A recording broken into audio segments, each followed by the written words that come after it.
Inició el juicio político en contra del presidente Guillermo Lasso la mañana del martes 16 de mayo. La sesión empezó pasadas las 10 de la mañana. El proceso está encaminado o estuvo encaminado a la eventual destitución del presidente de la República, acusado de un supuesto peculado por irregularidades. Esto en la empresa pública Flota Petrolera Flopec.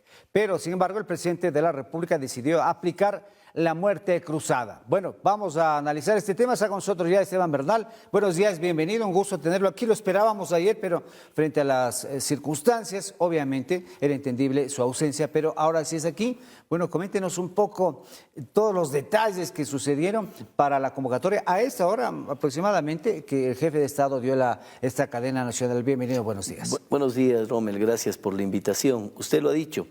Creo que vivimos uno de los momentos históricos del Ecuador en donde hay un punto de quiebre entre lo que quiso hacerse, que era desinstitucionalizar la democracia, la estabilidad del país y haber logrado aplicar el artículo 148 que nos ha permitido, le ha permitido al presidente de la República disolver aquella Asamblea Nacional conspiradora, una Asamblea Nacional que no leía, una Asamblea Nacional que buscaba de manera permanente, inclusive que trascendió desde lo político al odio personal al presidente de la República y lograr recuperar, le digo, la estabilidad del país. Este artículo, además de la disolución de la Asamblea, el propio presidente acorta su periodo y convoca inmediatamente a elecciones anticipadas. Y esto es importante, Rommel. Creo que ayer cuando tuvimos gabinete de manera inmediata, una vez que se generó la decisión, el presidente exteriorizaba a sus ministros de Estado esa decisión patriótica y cívica de acortar su periodo ganado legítimamente en las urnas y luego de una intentona de un juicio político por temas que nada tenía que ver el presidente.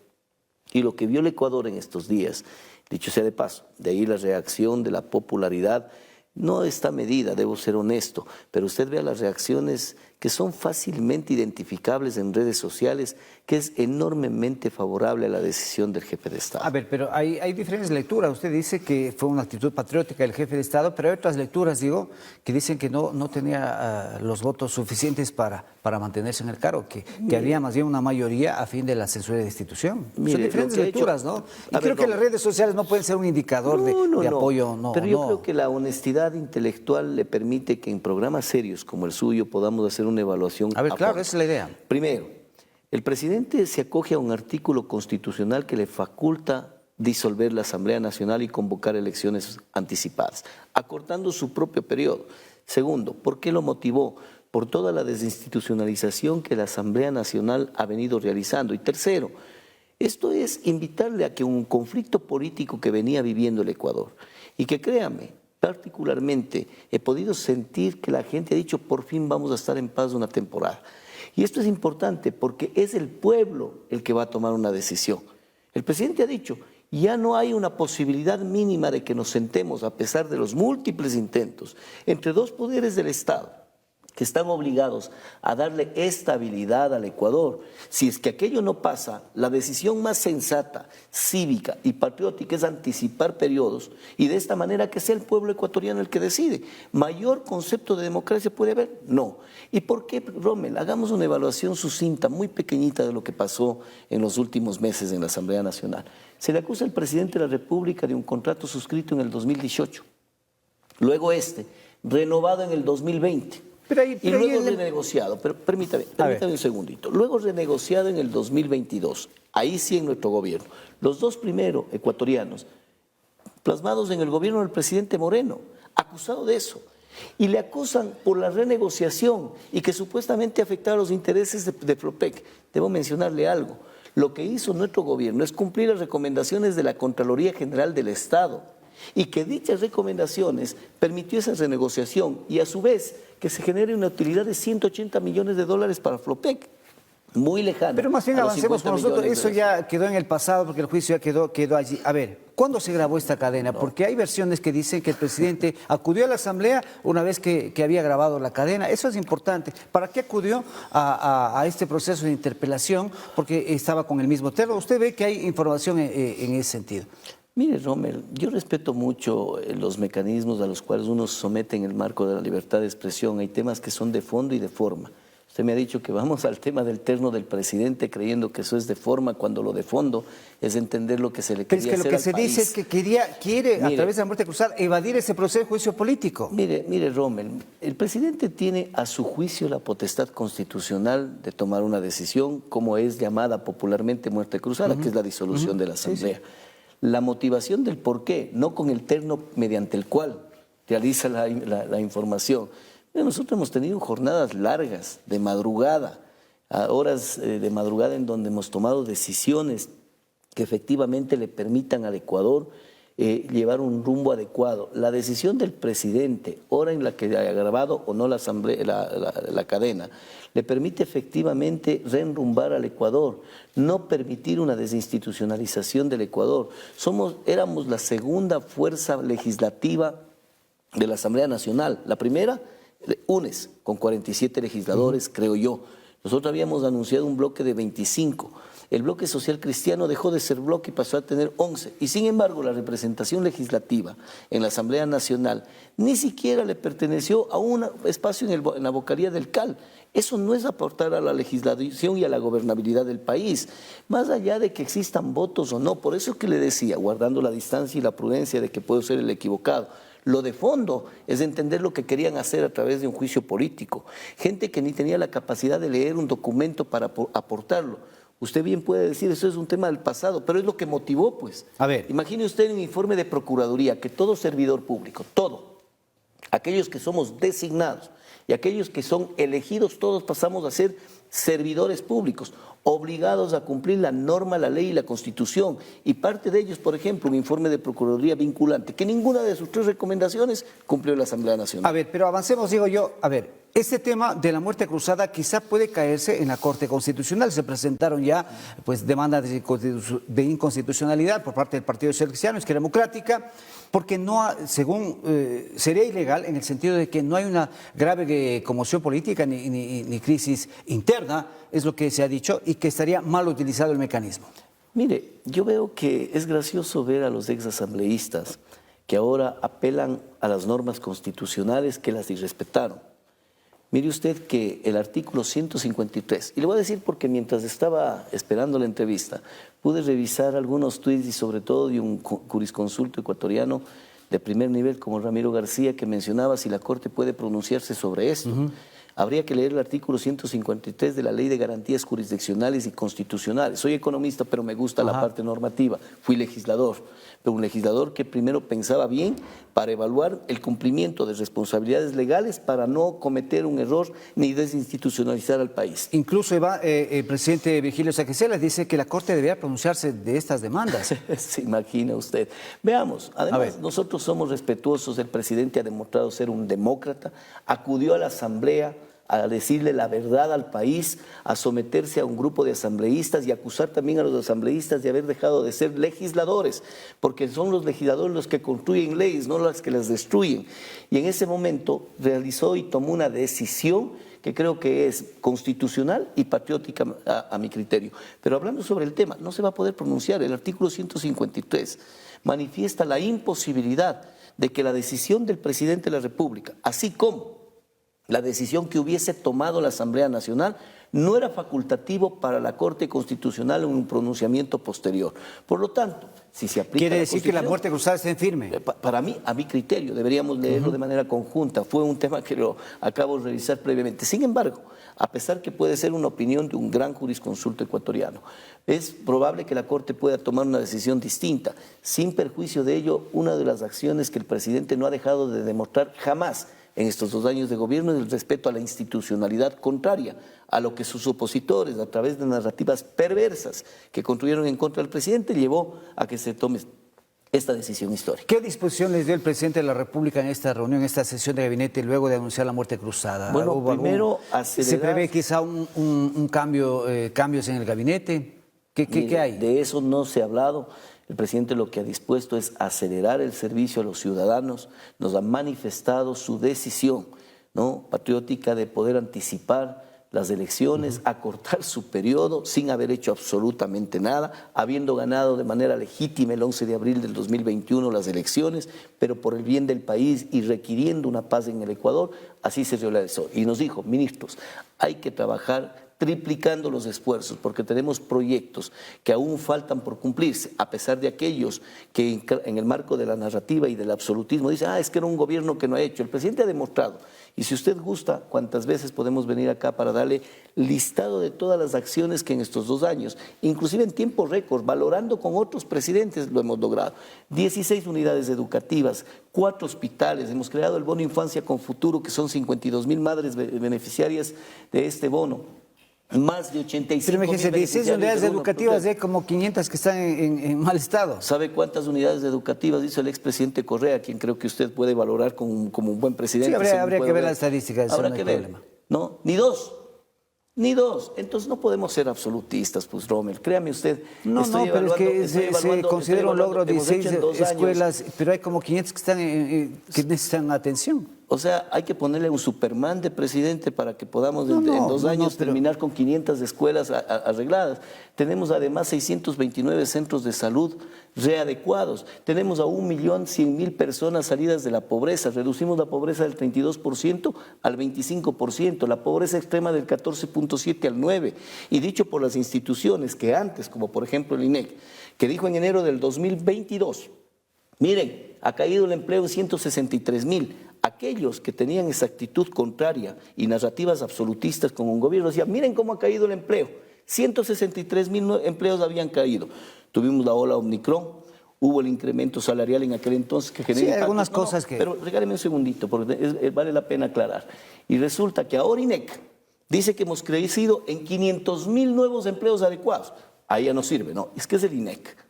Es el INEC. Cuando decimos que hemos bajado la pobreza extrema al 9.7, es el INEC. No, señor, también la Comisión Económica para América Latina y el Caribe. Logramos una venta de 275,000 millones histórica para el Ecuador en ventas netas. Acabamos de suscribir un convenio de acuerdo de Tratado de Libre Comercio con China, nada más que con la segunda economía del mundo, siendo el cuarto país en América Latina en hacerlo. No es poca cosa, Rommel. El problema es que se construyen narrativas, ¿no?, absolutistas. Y perdóneme decirle, inclusive un poco descontentas. Es decir, 16 unidades educativas de 2 años, bueno, es muy poco. Bueno, sí, pero se ha hecho. Sí, pero es que esa es la realidad. Pero enormemente superior pero a los dos gobiernos veamos también las cifras de aceptación del gobierno, veamos las cifras de aceptación de la Asamblea Nacional. Usted conversa en la calle con la gente y dice la gente estaba cansada de todo lo que estaba sucediendo en el país. En ese sentido, si las cifras van tan bien, según usted lo acaba de señalar, el tema de la vacunación, el tema de la atención, del empleo, en fin, entonces no podemos esperar menos que el presidente se pueda postular a las nuevas elecciones que el Consejo Nacional Electoral va a convocar de lo que se conoce hasta el 24 de mayo. ¿El presidente se va a postular a la reelección? Es su derecho constitucional. Mire usted. Usted ha hecho mención de las percepciones de la ciudadanía. ¿Sabes cómo funcionan las percepciones, Rommel? Como el sistema respiratorio. Todos tenemos uno, ¿sí? Pero la verdad es la que le acabo de decir. ¿Y sabe por qué esto no se ha enterado mucho la ciudadanía? Porque quizá durante casi 2 años de gobierno hemos sido un gobierno que ha hecho mucho, informado poco. ¿Basado en qué? En el excesivo escrúpulo del presidente de la República, que dijo, hay que retirar esos 150 millones de dólares por año que costaba el correísmo para supuestamente informar y crear un estado de propaganda. Y dijo, no, ese recurso hay que enviarle a la desnutrición crónica infantil. Mire usted. Pero hay mecanismos, pues hay formas y formas. El demérito del mérito.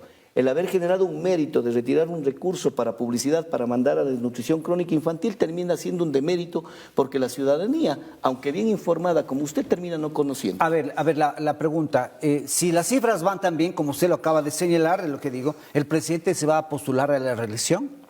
Es un tema que todavía no lo ha definido el presidente ni de lejos. Alguien en el gabinete insinuó meramente y le preguntaba y decía, miren, esa no es una prioridad. La prioridad en este momento es reenrumbar nuevamente al país luego de 5 meses de habernos mantenido la asamblea en donde acudíamos, particularmente ministros como quien le habla. A veces me tocaba estar 3 veces en la asamblea para hablar en 3 comisiones distintas de exactamente sí lo reconoció el presidente, lo mismo. claro. Más de 3.000 pedidos de información. Mi subsecretario de la SANCO ayer cuando les informaba me decía, ministro, mi acción ayer al concluir era terminar un informe para la Asamblea. Hoy al iniciar la jornada es arrancar iniciando un informe para la Asamblea. Nos mantuvieron coartando la acción para que tengamos actividades permanentemente colegislativas. Y dicho sea de paso, mire usted, el reglamento que jamás respetaban de la Asamblea Nacional, que fui legislador y sí lo hacía, dice que si usted trata un tema en una comisión, es esa comisión la que tiene que abordarlo. Me llamaban de la otra comisión. Venga y cuénteme lo mismo de los bonos. Pero bueno, ya son exasambleístas, ahora vendrán otros, vendrá quizá otro gobierno, pero la pregunta está, ¿el presidente está pensando en la reelección? Mire, es algo que le asiste el derecho, pero es un tema que lo tiene que decir el presidente. Le estoy comentando lo que el presidente ha manifestado en su gabinete, que no es un tema de prioridad. Es importante además su predisposición demócrata a que pueda crearse un frente nacional que pueda permitir enfrentar una próxima elección en buena hora.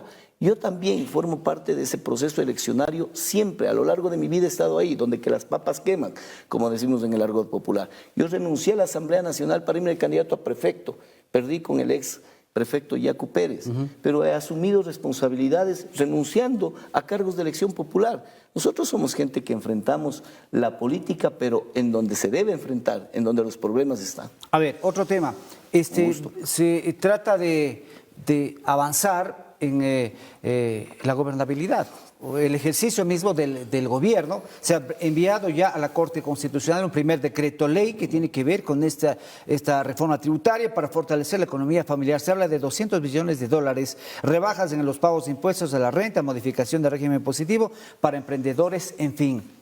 Bueno, se espera que la Corte califique este tema. Necesariamente ya en esta etapa que estamos viviendo en el país debe suceder, debe pasar este mecanismo, pues entonces habrá que esperar. Y entiendo que hay otros temas que están pendientes, dice la ley de inversiones, el Tratado de Libre Comercio con Costa Rica, pues la CONAIE también está ahí presionando a la Corte Constitucional, un poco cómo va... luego de esta reunión, ¿cómo va el ejercicio ya del gobierno mismo en estos meses hasta que se convoquen elecciones? Hay una facultad constitucional para poder gobernar mediante decretos, leyes, que le permite efectivamente el cumplimiento del plan de gobierno. Mire usted que en este momento la primera acción que llevó el presidente a partir de la disolución de la Asamblea Nacional es remitir un proyecto de ley que permitirá entregar a su vez 200 millones de dólares a la ciudadanía, que se quede en los bolsillos de los ecuatorianos, reduciendo los impuestos, la carga impositiva. También hay otros programas de carácter y de corte social. Pero serían 200 millones menos para el Estado. No, depende de la visión. Ahí es un tema de concepto, inclusive ideológico. Cuando usted reduce los impuestos, normalmente dinamiza la economía y se triplica aquellos. Debería invitarle con claro, gusto pero a Francisco eso debería Briones. pensarse antes de plantear la reforma tributaria, que la gente empezaba a pagar más impuestos, ahora se pretende devolverle más recursos a la gente. La administración pública no es tan simplista. Cuando usted recibe un país en donde tiene un déficit presupuestario del 7% y haberlo logrado en 2 años al 1.5%, haber reducido la inflación para que hoy los propios organismos internacionales nos prevean y proyecten tener la inflación más baja de todo el continente, no la tercera que venimos siendo, la más baja del continente. Claro, el crecimiento es función de prioridades, que el promedio de la función de prioridades. Entonces, cuando usted recibe algo, hay que hacer un ajuste de arranque, pues es como cualquier familia. Cuando usted llega y tiene una deuda de 7.000 millones de dólares, tiene que generar alguna acción que le permita, en el marco de una contribución general, mejorar la condición económica para el punto de partida. Una vez que hemos estabilizado la economía, es más bien responsable, actúa con ética pública y política y económica. El presidente que dice, muy bien, ahora se ha estabilizado la economía, devolvamos esos recursos para que la economía, la microeconomía, la familiar, tenga la posibilidad de mejorar su condición y condición social. Y en ese sentido lo estamos trabajando.